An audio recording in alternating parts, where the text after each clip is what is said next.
Your view of God will determine your view of life, or your view of life will determine your view of God. If God is your reference point, then you will be able to make sense of that which has no sense. If your circumstances are your reference point, then you will neither be able to make sense of life or God, because you have an inverted view.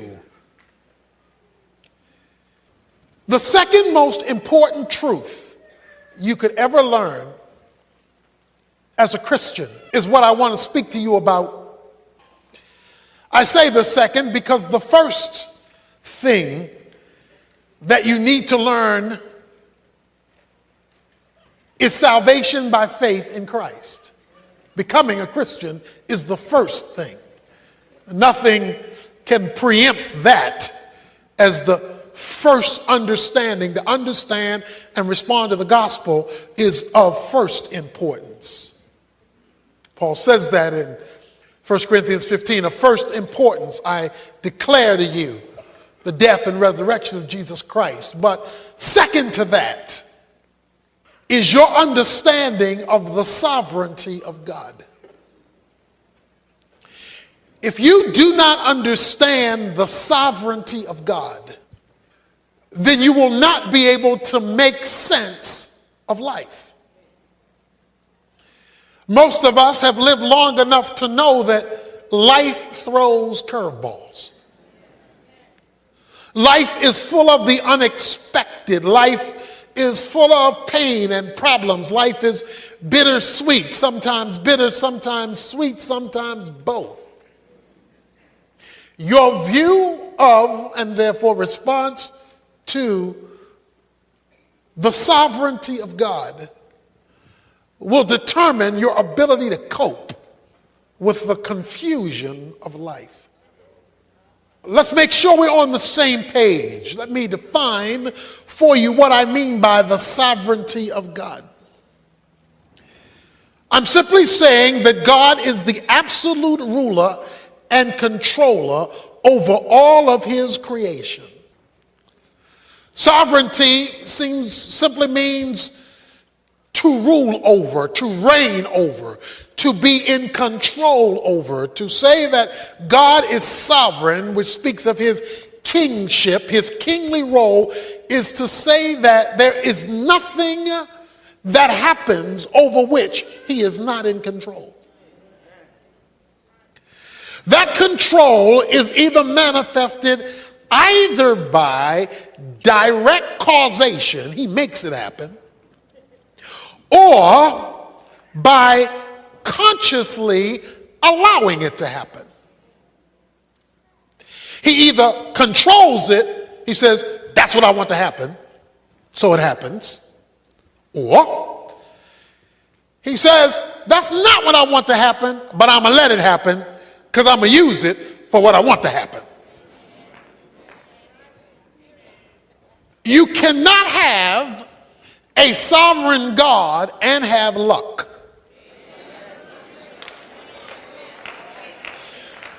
You cannot have a sovereign God and have chance. You cannot have a sovereign God and have fate. Because that means those terms refer to things happening haphazardly, with no order to them, with nothing in control. They just show up. God's sovereignty says that things don't happen. Things are under control when they are out of control. Or I like the way Ephesians 1:11 says it, that God does everything after the counsel of his own will. Everything. He is creator, controller, and sustainer of all things. So we've got to establish this as the governing principle of life. The governing principle of life has to be the sovereignty of God. Therefore, you can never first appeal to your circumstances. If God is sovereign and you're not sovereign, that means your circumstances are not sovereign. God is. So the reference point for life must not be life, it must be the sovereignty of God. This leads me to probably the greatest verse, I would say, in the Old Testament, maybe in the Bible, when it comes to life circumstances, as it comes to the intersection of the sovereignty of God, and that is found in Genesis 50. It comes at the end of a saga of a young man's life that we have spoken of often. His name is Joseph. Joseph has been sold into slavery by his brothers who were jealous of him. Joseph, having been sold into slavery, winds up working for a man named Potiphar, because the slave owners took him to Egypt. They sold him as a slave to Potiphar, where Joseph climbed the ladder of success and became Potiphar's administrative assistant, managing all of his household affairs. While managing his household affairs, Potiphar's wife sought to seduce him, and he refused. In her anger over his refusal, she cries rape, making Potiphar, of course, furious that this man who he had entrusted over all of his affairs would seek to rape his wife, which was not true. And Potiphar gets Joseph thrown in jail. So he's sold into slavery for no just cause. Now he's in jail for no just cause. While in jail, there are two men who are in jail with him. One man is sentenced to death. One man is set free. Joseph says to the man who's set free, "Remember me to Pharaoh." Remind him I'm still here. The man who he talks to forgets. He's free. He's not remembering nobody else. And now he is now forgotten. This is 12 to 13 years of events I just described for you. Every time it looked like he was going up, zoom, he went down. You talk about it's not fair. Joseph could say, this is not fair. Pharaoh has a dream he can't interpret, that he doesn't understand. And I'm covering a number of chapters in the book of Genesis, a story that is riveting. He comes to a place where he has this dream he can't interpret, and then the man in jail remembers. There was this dude in prison who was good at this stuff. He could interpret dreams. And since nobody can tell you what this dream meant, maybe you ought to call on him. I think his name was Joseph. Joseph is summoned up to Pharaoh. Pharaoh tells him the dream. And Joseph says, this is the interpretation. There will be 7 years plenty. There will be 7 years famine. In order to get ready for the 7 years famine, you're going to have to store from the 7 years plenty. Pharaoh was so awed by Joseph's ability to interpret dreams. He took him from the outhouse to the White House. Joseph, in one day, becomes the second in command in Egypt. Over 12 years of pain is overturned in one night. I mean, he couldn't have climbed that ladder as a Jew in 12 years if he had applied for the job and worked at it. But through a supernatural lucky opportunity, he is placed second in command in a foreign land that are not his people. Through a series of events that is literally Hollywood. It's a Hollywood kind of story. His father and 11 brothers are caught in this famine. And the only place you can get food is Egypt. Egypt, because of the interpretation of the dream, has all this extra storage. So the only place you can get food is you got to go to Egypt. So the brothers make their way up to Egypt. I'm going somewhere with this. Stay with me. They make their way up to Egypt to request food. Joseph recognizes these are the boys that sold me into slavery. These are my brothers. But they did not recognize him. Of course, years have passed. Last time they saw him, he looked like one of them. Well, he living large now. Things have changed. They don't know who he is. He knows who they are. Joseph does a number of things in the story to force them not only to come for food, but to come back. One thing he did was say, well, you leave your younger brother with me. By the way, how's your father doing? So he getting all the info, all the intel. The brothers come back. They are gathered in the room with him. Joseph must say, hold on for a minute. And he turns aside and goes outside and weeps. He's bawling like a baby. In fact, 5 times in the story of the saga with Joseph and his brothers, it says, and he wept bitterly. A lot of reasons for the tears. One, seeing his brothers again. One, remembering what they did. I mean, it was a whole series of events. In chapter 45, you have to turn there yet. I'm going to show you something there in a moment. In chapter 45, when the brothers are standing before him, Joseph clears the room. Of all the Egyptians, he says, all you folks leave, and you folks leave me here alone with these men. And Joseph says, come near to me. Now they want to know what is going on here.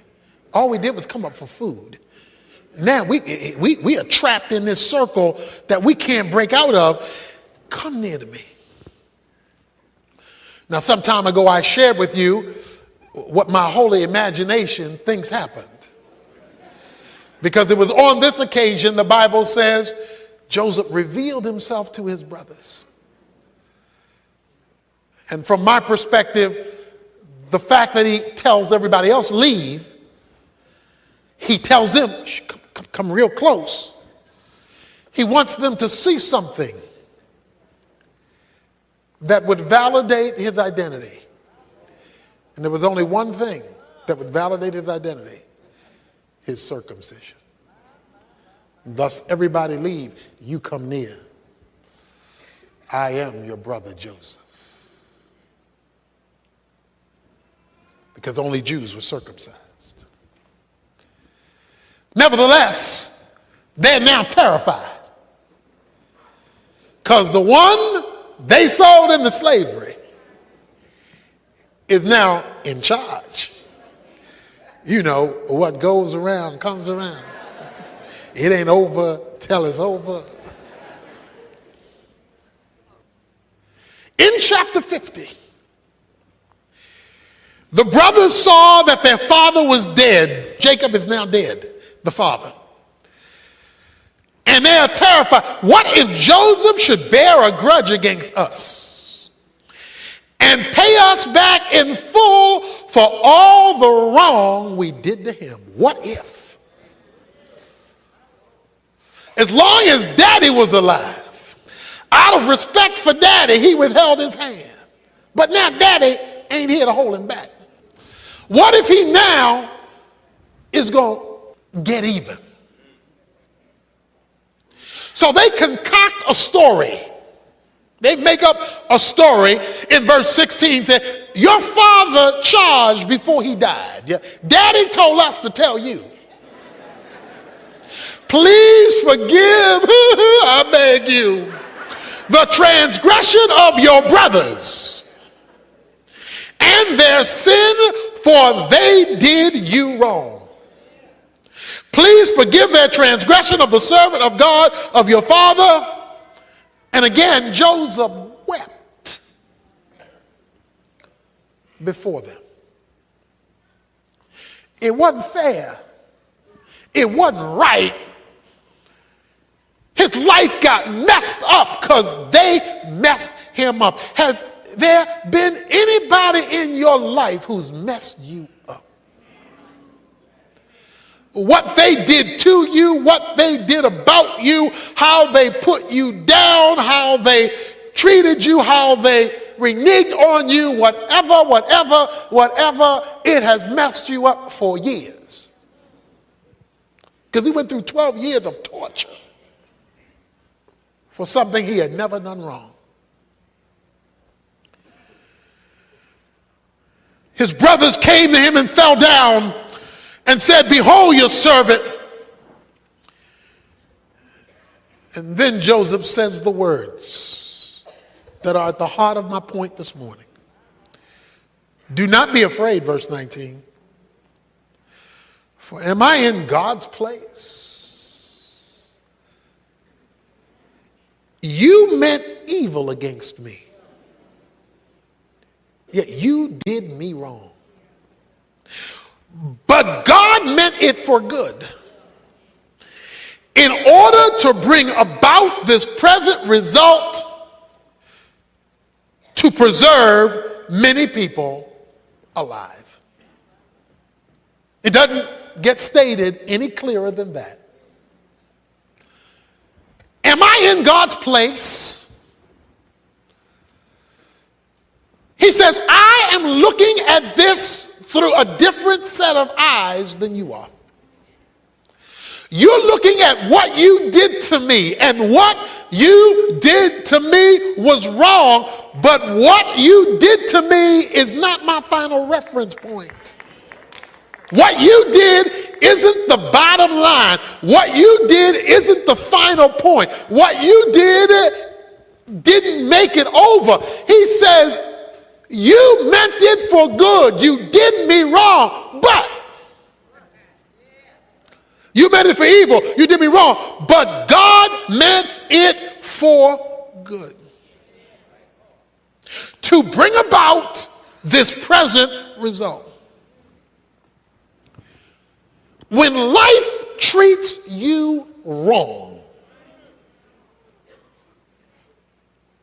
and you focus only on the wrong, then you're missing the point. When life treats you wrong, God is still in control.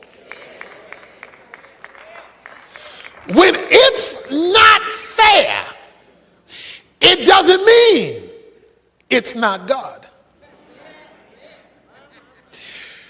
When God allows people and things to do things to those who are committed to him, you can be assured that he's allowing bad things for a good reason. Let me say it another way. Anything that happens in your life, because God is sovereign, must pass through his fingers first. God has the power to stop it, reverse it, correct it, kill it. If he didn't, he wants to use it. You meant one thing when you sold me into slavery, but God meant something else when you sold me into slavery. You were thinking, I'm mad, I'm irritated, we're jealous of you, we don't like you, we don't want you here anymore. That's all you were thinking. But when God lets you get through with that, he was up to something else. He says, and the reason God did it in verse 20 is that he might bring about this present result. He allowed an event 13 years ago to bring us to today. He allowed a negative in our past to bring about what you're looking at right now. In fact, boys, thank you for sending me into slavery. Because when you put me in that hole and lied to daddy and told him I was dead, God allowed the Ishmaelites to come up and see me. And they took me. God allowed me to be sold by them to Potiphar. Then God allowed me to be put in prison for a crime I didn't commit to bring about this present result. And he says, and to save the life of many. When you read the life of Joseph, there is a phrase that follows him all through his life. And the phrase is simply, and the Lord was with Joseph. He gets accused of a crime he doesn't commit, and guess what the phrase is? And the Lord was with Joseph. He gets thrown into prison, and the first phrase you read when he gets thrown into prison is, and the Lord was with Joseph. How can the Lord be with me when all hell is breaking loose? How can the Lord be with me when I'm getting buked and scorned and talked about show as you born? How can the Lord be with me when I've lost my job? How can the Lord be with me when my friends turn their back on me? How can the Lord be with me when my finances aren't where they ought to be? How can the Lord be with me? The Lord can be with you when things are against you, because God is looking at where you're going, not where you are.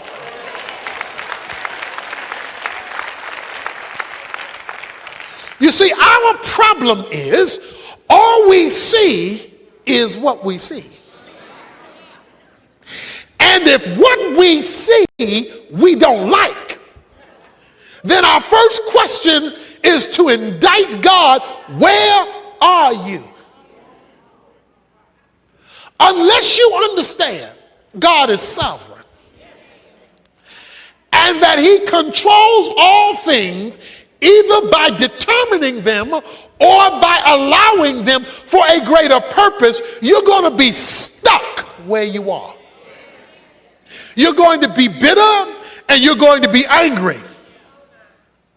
God is so big. Let me tell you how big God is. The Bible says that God holds the world in the span of his hand. Now, the span of your hand is simply to open your hand and to measure the distance from your thumb to your pinky. That is the span of your hand. He wants you to know how big God is. He says God is so big that the whole world fits between his thumb and pinky of one hand.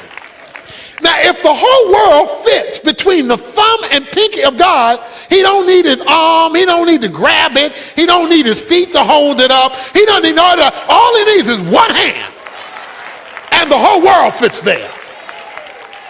See, what you have to understand, what we have to understand is God is bigger than the sum total of his creation.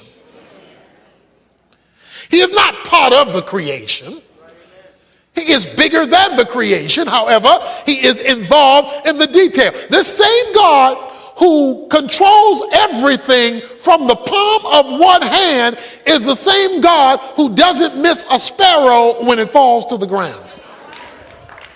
So he is big enough to run everything and yet detailed enough to miss nothing.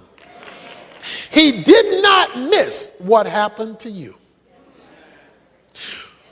But because Joseph had a view of God that transcended his circumstances, he could interpret his circumstances in the light of who God was. And God is so big that his plan can incorporate bad.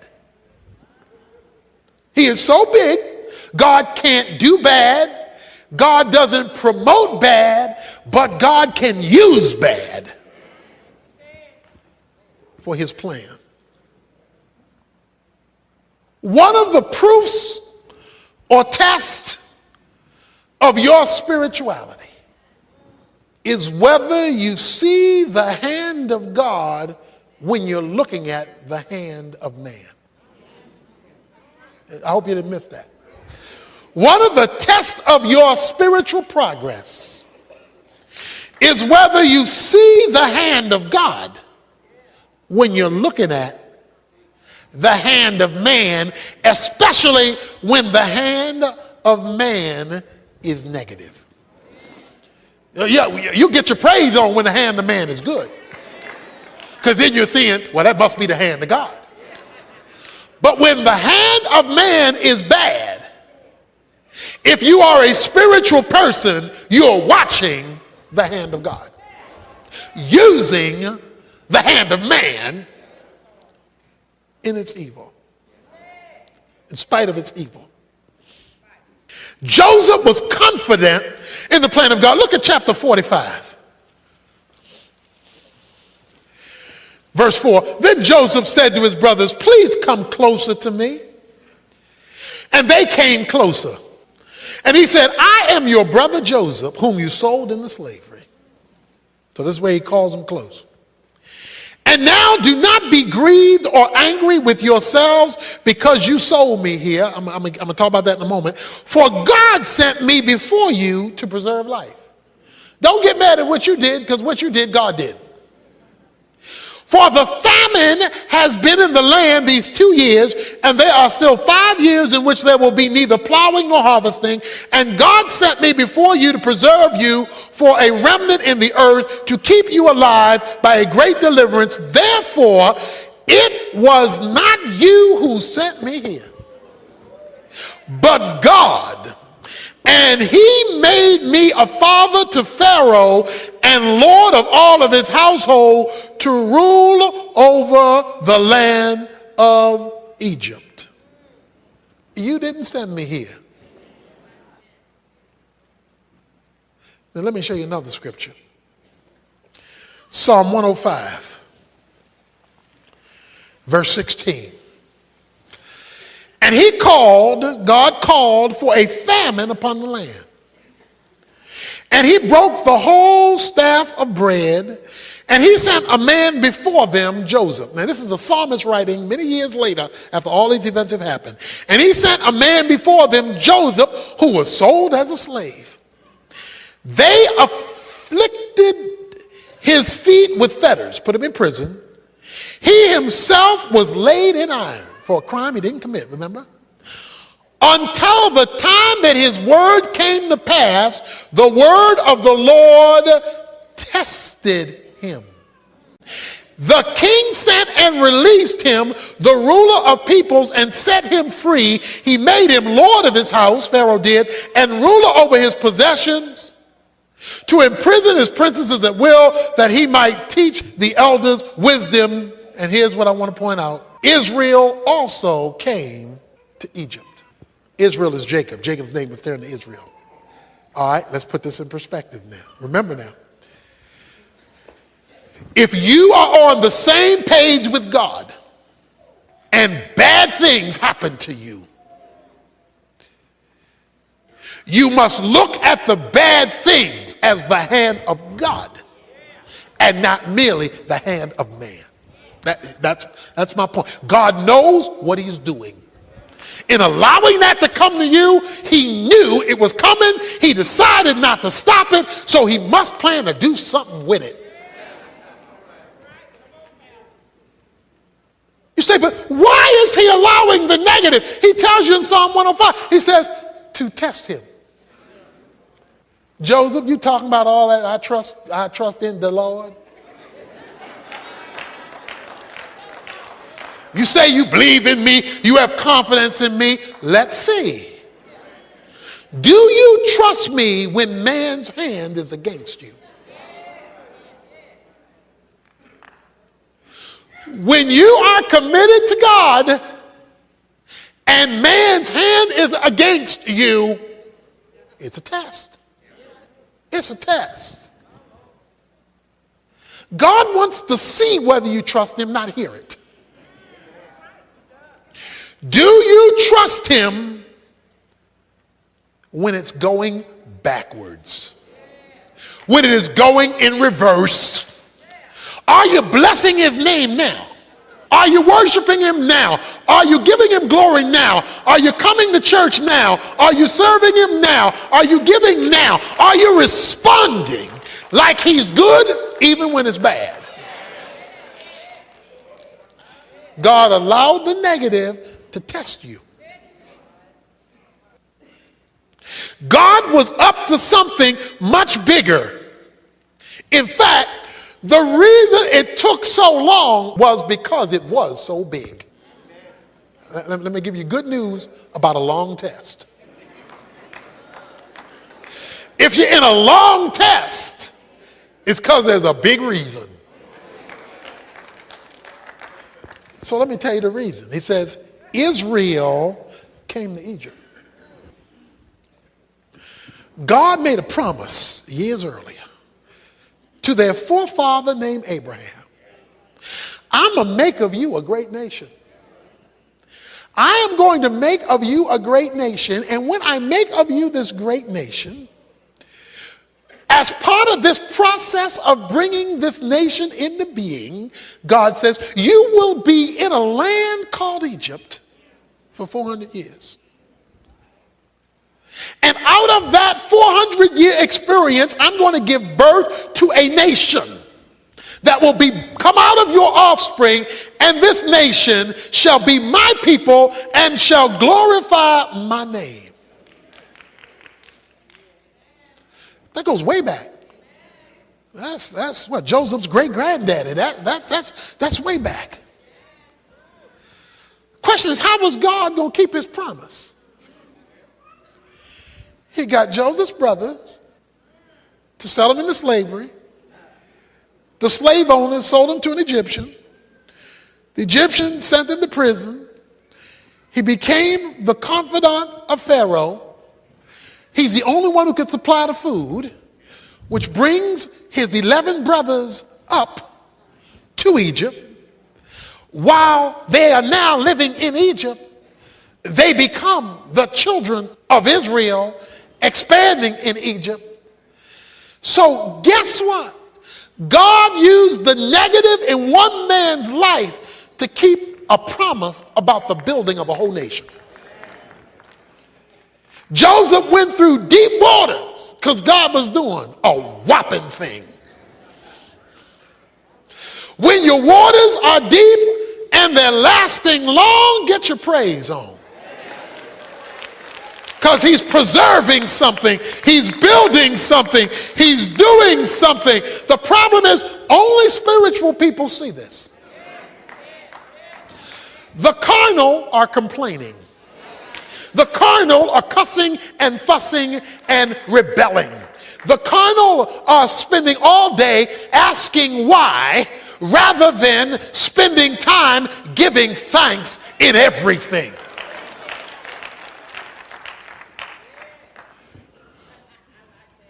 God is up to something.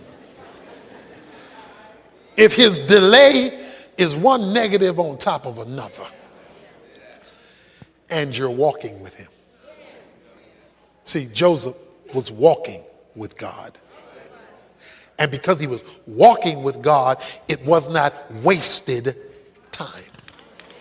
If you're not walking with God, you don't know what is going on. And you mad all the time. Verse 21 of chapter 50. So therefore do not be afraid. I will provide for you and your little ones, my nieces and nephews. So he comforted them and spoke kindly to them. I need to read that again. Some of you already know where I'm going. So therefore, do not be afraid. I will provide for you and for your little ones. So he comforted them and spoke kindly to them. When you have God's point of view, you can relate to people who hurt you differently. See, if all you see are the people who hurt you, you did this to me and I'm going to get you. All that's telling me is you didn't see the hand of God. You thought that was all about what they did. But because Joseph never lost sight of the hand of God, when they repented, yes, they repented. They said, we were wrong. We're sorry and we are scared. Because Joseph now has the power of life and death. He says, don't be afraid. I not only forgive you, I'm going to take care of you. I'm going to comfort you. I'm going to help you. The recognition of God's sovereignty gave the freedom of forgiveness. Many of us are living life on a leash that we can't shake, and Satan is holding the other end of the leash because we can't let it go because all we see is what they did. Because we do not have the eyes of God, we do not see what God was doing in allowing it, even though we were not at fault. Many of us are in shackles and are looking for ways we can get them. I'm going to get them. Let me show you 1 Peter 3:9. Apostle Peter says these words, not returning evil for evil or insult for insult, but giving a blessing instead. For you were called for this very purpose, that you might inherit a blessing. Now, they're not going to tell you what I just told you in the street. They're not going to tell you that. But we're talking about a spiritual perspective. He says, rather than paying them back, have the mindset of giving a blessing so you, watch this, inherit a blessing. Why? Because you are looking at what God is doing. He released them from their debt because he was looking at God's sovereignty. If Joseph would have held on to the grudge, he would never have passed the test. And if he didn't pass the test, he would never have inherited a blessing. He inherited a blessing because he passed the test. Many of us are being tested by the hand of a sovereign God, but he cannot elevate us because we refuse to take it or pass it. And we're living in bitterness and anger because we saw the hand of man and missed the hand of God. It's time to push the delete button because you're looking at the hand of God. It's time to set somebody else free so you can be set free. because you're looking at the hand of God. You're not stuck with the injustice because God is up to something. And he decided to use the injustice to get you where he wanted you to be. He said, God used it to bring me to this place. One of the reasons that I'm in Dallas today is a broken leg in a football game. A small thing, a broken leg in a football game. Pow! Broke my tibia and fibula in a football game. Taken to the hospital. Emergency surgery. I remember laying on the football field when this hit came. I was hit with a crossbody block after intercepting a pass. By the way, I held on to the ball.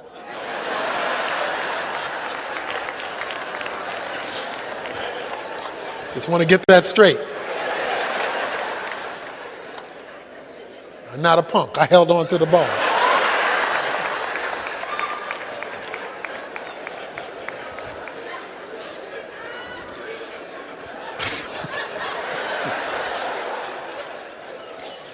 I'm laying out on the field, and I will never forget it. I remember saying, as I laid out on the field, not my will, but thy will be done. Because like football was everything to me. I mean, I lived for football. But that produced a series of changes that led me to Bible college, where I met a professor who encouraged me to come to Dallas Seminary, where I met a professor who challenged me to start a church. And so we are here, as Joseph said, in this place. God wanted me in this place.